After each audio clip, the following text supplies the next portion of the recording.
नमस्कार विद्यार्थी मित्रांनो, विषय बुद्धिमत्ता उपघटक आहे आपला संख्या मालिका. प्रश्न बघा, 1 5 2 7 3 8 9 4 6 2 या अंकमालेत 6व्या अंकाला 3ऱ्या अंकाने भागल्यास येणारे उत्तर मालिकेतील कोणता अंक दर्शवते? बघा प्रश्न काय आहे, अंकमालिकेतील 6वा अंक.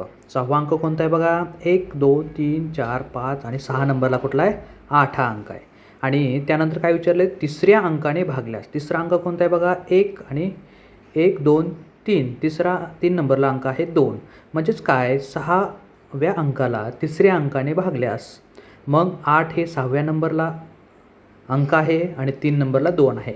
म्हणजे काय करायचं आहे, 8ला 2ने भागायचं आहे आणि भागल्यास येणारे उत्तर मालिकेतील कोणता अंक दर्शवते? बघूयात भागूयात. बघा 8 भागिले 2 उत्तर काय येणार, बेक बे बेचोक 8 म्हणजे 4 हे आपलं उत्तर येणार. आणि प्रश्न काय विचारला आहे, अंकाने भागल्यास येणारे उत्तर मालिकेतील कोणता अंक दर्शवते? आता म्हणजे काय करायचं आहे, उत्तर आले 4, मग यावरील जी मालिका दिलेली आहे, मालिकेत 4 कुठं आहे बरं? बघा समोर आहे, दिसलं आपल्याला 4. मात्र प्रश्नात पर्याय काय दिले बघा, उजवीकडून 5वे अक्षर, डावीकडून 3रे अक्षर, डावीकडून 5वे अक्षर, उजवीकडून 3रे अक्षर. आता या ठिकाणी सगळ्यात महत्त्वाची बाब म्हणजे काय, जी बी प्रश्न दिलेला असतो किंवा अंकमालिका असेल, अक्षरमालिका असेल, संख्या मालिका असेल, यामध्ये आपली जी उजवी बाजू असते तीच त्या अंकमालिकेची उजवी बाजू असते आणि आपली जी डावी बाजू असते तीच त्या अंकमालिकेची डावी बाजू असते. म्हणून आता बघा 4 हा अंक आपल्या उजव्या बाजूने म्हणजे त्याच्या अंकमालिकेची देखील ती उजवी बाजू असणार. उजव्या बाजूने किती नंबरचा आहे बघा, 1 2 3.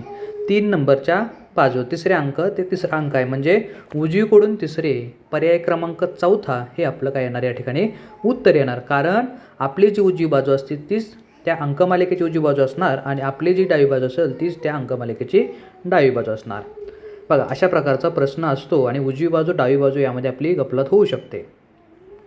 धन्यवाद. आवडल्यास लाईक आणि सबस्क्राईब नक्की करा.